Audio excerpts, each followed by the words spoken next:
नमस्कार। तो आज हम शुरुआत करने जा रहे हैं हमारे हिंदी व्याकरण में अलंकार। अलंकार जैसा कि आप जानते हैं कि स्त्री को अलंकृत करने के लिए बहुत सारे गहने जब उसे पहना दिया जाता है तो उसकी सुंदरता और बढ़ जाती है। उसी तरह काव्य को पढ़ने की बहुत सारी शैली है और जब उसमें कुछ शब्दों की वजह से चमत्कार उत्पन्न होता है तो उसे हम अलंकार कहते हैं। तो आइए उसका शाब्दिक अर्थ समझें कि अलंकार जो है दो शब्दों से मिलकर बना है, अलम और कार।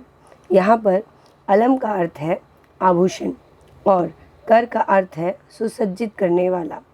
जिस तरह एक नारी अपनी सुंदरता को बढ़ाने के लिए आभूषणों को प्रयोग में लाती है, उसी प्रकार भाषा को सुंदर बनाने के लिए अलंकारों का प्रयोग किया जाता है।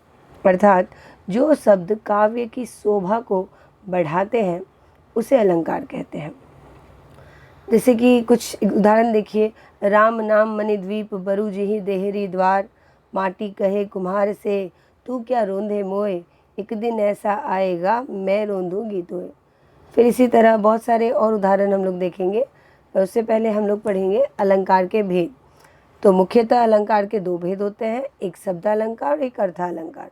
जैसा कि नाम से ही आप समझ सकते हैं कि शब्दालंकार में शब्दों के कारण चमत्कार होता है और अर्थालंकार में अर्थों के कारण।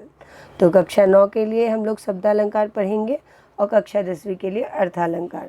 किंतु कक्षा 9 हो, 10 हो, 11 हो, MA हो, जो भी क्लास हो, हमें समझना पूरी तरह से है, क्योंकि कॉन्सेप्ट क्लियर रहेगी तो हम कुछ भी कहीं पे भी हिंदी जहाँ भी आएगी हमें काम लगेगा।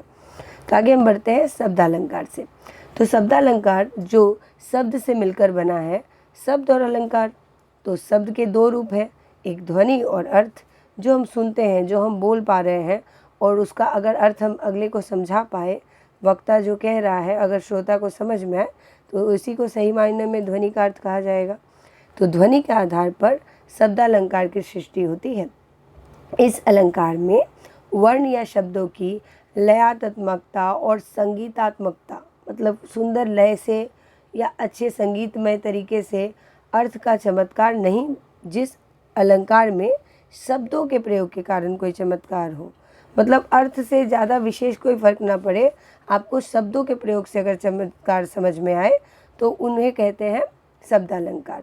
आपको याद होगा कि आपने बचपन में बहुत सारी हम लोग तुकबाजी करते थे और बड़ा मज़ा आता था जब बच्चों ने अलंकार पढ़ा भी नहीं था उस वक्त। जैसे चंदू के चाचा ने चंदू की चाची को चांदनी रात में चांदनी चौक पे चांदी की चम्मच से चटनी चढ़ाई। यहाँ पे हमने चौ वर्ण की बार बार उच्चारण किया और सुनने में बड़ा अच्छा लगा, है ना। तो यहाँ पे भी अलंकार है। तो इस तरह से जो है हम लोग अलंकार के भेद पढ़ेंगे, अनुप्रास अलंकार, यमक अलंकार और श्लेष अलंकार। तो एक एक कर हम लोग इसको समझते हैं। जैसा कि नाम से ही आपको समझ में आ रहा, अनुप्रास। अनु का अर्थ ही होता है बार बार, तथा प्रास का अर्थ होता है वर्ण के, अर्थात मतलब कि समानता के बिना आपके बार बार आवृत्ति करना, ठीक है। तो जहाँ पर एक ही वर्ण की बार बार आवृत्ति हो या दो से अधिक बार आवृत्ति हो तो उसे ही जो है अनुप्रास अलंकार कहते हैं। कुछ उदाहरण देखते हैं। मुदित महीपति मंदिर आए, यहाँ म वर्ण की आवृत्ति हुई। सेवक सुमंत्र बुलाए, यहाँ पे स वर्ण की आवृत्ति हुई। और अभी जो मैंने आपको उदाहरण दिया था चंदू के चाचा ने, वहाँ पे च वर्ण की आवृत्ति हुई है, अतः यहाँ अनुप्रास अलंकार है। अब हम पढ़ते हैं यमक अलंकार। तो यमक अलंकार में क्या है, यमक शब्द का ही मतलब होता है युग्म, मतलब एक शब्द के एक से अधिक अर्थ होते हैं। तो अलग अलग शब्द के अलग अलग अर्थ। जिस प्रकार अनुप्रास अलंकार में किसी एक वर्ण की आवृत्ति होती है, उसी प्रकार यमक अलंकार में किसी काव्य का सौंदर्य बढ़ाने के लिए एक शब्द की बार बार आवृत्ति होती है। प्रयोग किए गए शब्द का अर्थ हर बार लेकिन अलग होता है, ठीक। शब्द की 2 बार आवृत्ति होना वाक्य का यमक अलंकार के अंतर्गत आने के लिए आवश्यक है, मतलब एक बार ही नहीं 2 बार आना आवश्यक है। जैसे कनक कनकते 100 गुनी, मादकता अधिकाय, एक पाए बोराए जन, एक खाए बोरा। अब यहाँ पे एक कनक का अर्थ है सोना और एक कनक का अर्थ है धतूरा। तो सुनने में देखिए आपको बहुत शब्दों की वजह से अच्छा लगा, तो जहाँ पे शब्दों के कारण चमत्कार हुआ इसीलिए शब्दालंकार है। और यहाँ पे कनक कनक 2 बार इस्तेमाल हुआ, तो यहाँ पे अगर किसी को बहुत सोना मिल जाता है तो भी वो पौरा जाता है, और अगर धतूरा खा ले जो शिव जी को चढ़ता है उससे भी वो बढ़ा जाता है। एक और उदाहरण देखेंगे हम लोग, जैसे देखिए काली घटा का घमंड घटा। यहाँ पे देखिए घटा की आवृत्ति 2 बार हुई है। एक बार घटा किस लिए हुआ है कि काली घटा यानी बादल, वर्षा काल में जो उड़ते हुए काले बादल होते हैं ना, उसे कहते हैं घटा। और एक बार बोल रहा है घमंड घटा, मतलब घमंड कम हो गया। तो यहाँ पे 2 बार घटा है और दोनों का अर्थ अलग अलग है, इसीलिए यहाँ पे कौन सा अलंकार है, यहाँ पे यमक अलंकार है। तो उम्मीद है आपको समझ में आया होगा। अब हम लोग चलते हैं अपने अगले अलंकार के ऊपर। तो अगला अलंकार है श्लेष अलंकार। तो श्लेष वर्ड जो है, शब्द जो है, वो श्लेष्ठ धातु से बना है, जिसका अर्थ ही होता है चिपका हुआ या मिला हुआ। तो अभी हमने क्या पढ़ा कि यमक अलंकार में एक शब्द जो है 2 बार उसका उच्चारण होगा, 2 बार उसकी उपस्थिति होगी और दोनों बार उसका अर्थ भिन्न भिन्न होगा। और श्लेष में क्या है, एक ही शब्द बार एक ही बार होगा और उसका अर्थ भिन्न भिन्न होगा। ठीक है, तो श्लेष का अर्थ होता है चिपका हुआ या मिला हुआ। जब एक ही शब्द से हमें विभिन्न अर्थ मिलते हो तो उस समय श्लेष अलंकार होता है। यानी जब किसी शब्द का प्रयोग एक बार ही किया लेकिन उसके अर्थ कई निकलते हैं तो वह श्लेष अलंकार कहलाता है। जैसे आप देखिए, रही मन पानी राखिए, बिन पानी सब सून, पानी गए न ऊबरे, मोती मानुष चुन। अब यहाँ पे पानी शब्द एक बार इस्तेमाल हुआ है और उसका अर्थ देखिए तीनों अर्थ में अलग अलग है। पानी का पहला अर्थ मनुष्य के संदर्भ में जो है विनम्रता है, और पानी का दूसरा अर्थ आपको मोती के संदर्भ में उसकी चमक है, और पानी का तीसरा अर्थ आटे यानी कि चून में। अगर आप ही बताइए, क्या आटे में बिना पानी मिलाए आप कुछ भी बना सकते हैं? नहीं, है ना। आटे का कुछ भी बनाने के लिए हमें पानी की आवश्यकता है। तो एक ही पानी के यहाँ पे 3 संदर्भ में 3 अर्थ हैं। कहा जाता है कि बिना मनुष्य के अंदर अगर विनम्रता ना हो तो मनुष्य नहीं। और अगर एक मोती की कीमत तभी रहती है जब उसकी आभा, उसकी चमक बरकरार रहती है ना, नहीं तो उसको तो लोग कंकर समझ के फेंक देते हैं। और तीसरा अर्थ, जिस तरह आटे में जो है बिना जल के कोई कार्य में उसको लगा नहीं सकते, तो यहाँ पे देखिए एक ही पानी में 3 अर्थ छिपे हुए हैं, इसीलिए यहाँ पे श्लेष अलंकार होगा। ठीक है, आशा करती हूँ आपको ये समझ में आया होगा। अब हम लोग चलते हैं अपने अगले दौर में, जहाँ पे है अर्थालंकार। तो जिस प्रकार हमने शब्दालंकार पढ़ा, शब्दों के कारण आपको जो है चमत्कार उत्पन्न हुआ। अब अर्थालंकार में क्या है, जिस अलंकार में अर्थ के माध्यम से काव्य में चमत्कार उत्पन्न होता है वहाँ अर्थालंकार होता है। दूसरे शब्दों में जब किसी वाक्य या छंद को अर्थों के आधार पर सजाया जाए तो ऐसे अलंकार को अर्थालंकार कहते हैं। तो आगे चलकर इसके भेद के बारे में भी जानते हैं। अर्थालंकार के मुख्यतः भेद क्या क्या होते हैं। देखिए, भेद तो बहुत सारे होते हैं पर हम अभी 4 भेद सिर्फ पढ़ेंगे। ठीक है, उपमा अलंकार, रूपक अलंकार, अतिशयोक्ति अलंकार, मानवीकरण अलंकार। ठीक है, ये नाम आप लोग ध्यान रखिएगा। और हम लोग, जैसा कि मैं हमेशा बताती हूँ कि नाम से ही जो है हम लोग अगर नाम को समझ जाएंगे तो हमें कभी भी व्याकरण याद करने की आवश्यकता नहीं होती है, समझने की आवश्यकता होती है। तो उपमा अलंकार जो है नाम से ही क्या है, उपमा। जब हम कभी किसी को किसी की उपमा देते हैं तो देखिए, जब किन्हीं 2 वस्तुओं के गुण, आकृति, स्वभाव आदि में समानता दिखाई जाए या 2 भिन्न वस्तुओं की तुलना की जाए, जब वहाँ उपमा अलंकार होता है। उपमा अलंकार में एक वस्तु या प्राणी की तुलना दूसरे प्रसिद्ध वस्तु के साथ की जाती है।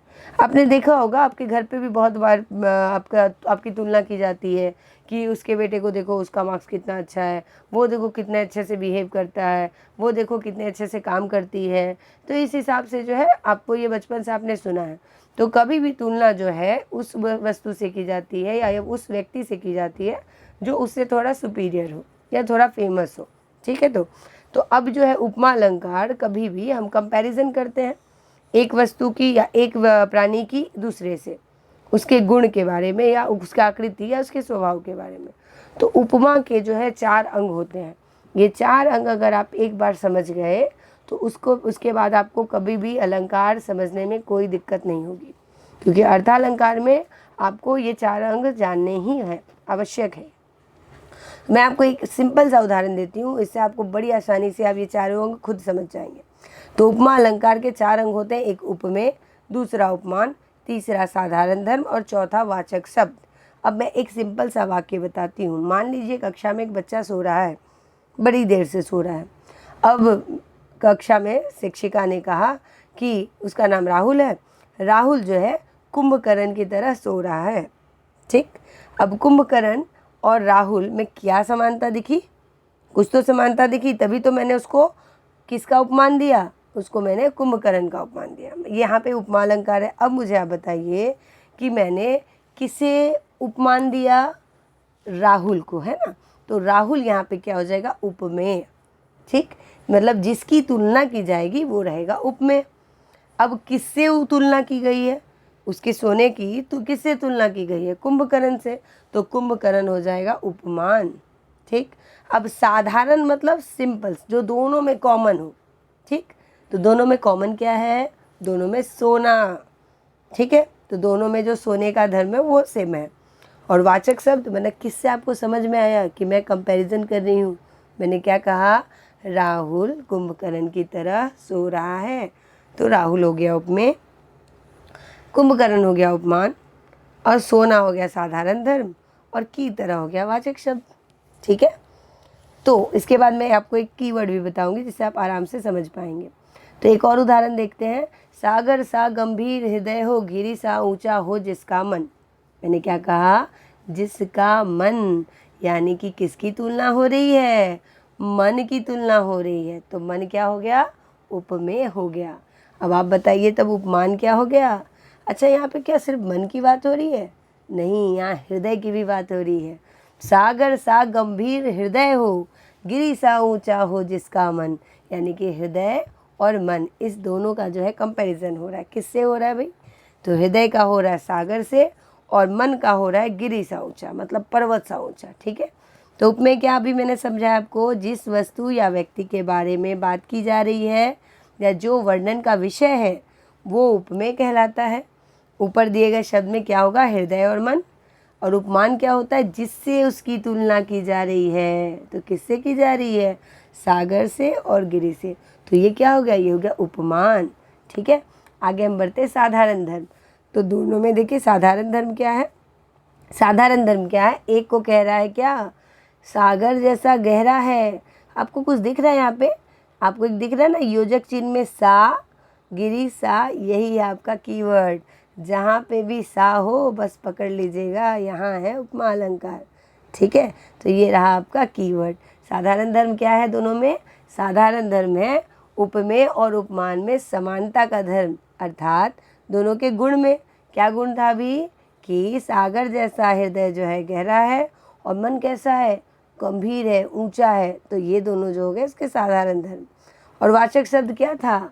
वही जो योजक चिन्ह में लगा हुआ था, सा, है ना। जैसे सा ऊपर दिए गए उदाहरण में क्या है कि पर्वत सा, गिरी सा, जहाँ पे भी होगा। ठीक, तो इतना आपको समझ में आ गया। ये 4 अंग ही आपको आगे और भी अलंकार को समझने में मदद करेंगे।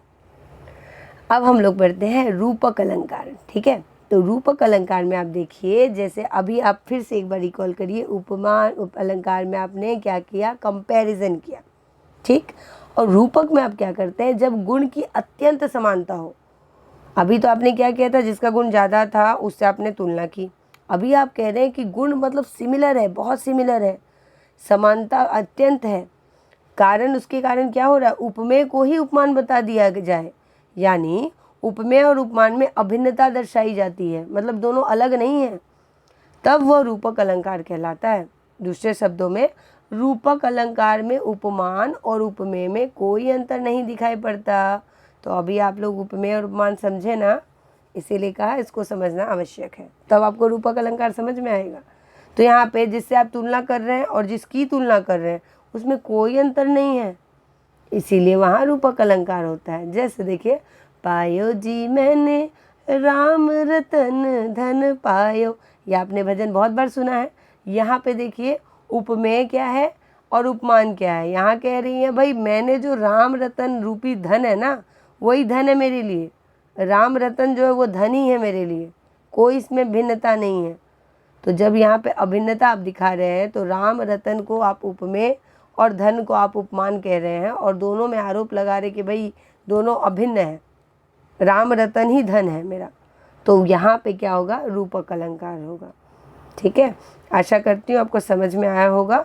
आगे हम लोग जो है पढ़ते हैं उत्प्रेक्षा अलंकार। इसके अलावा मैं और आपको बता रही हूँ, जैसे अगर मैं कहूँ कि उसका मुख चंद्रमा सा है तो वहाँ उपमेय अलंकार हो गया।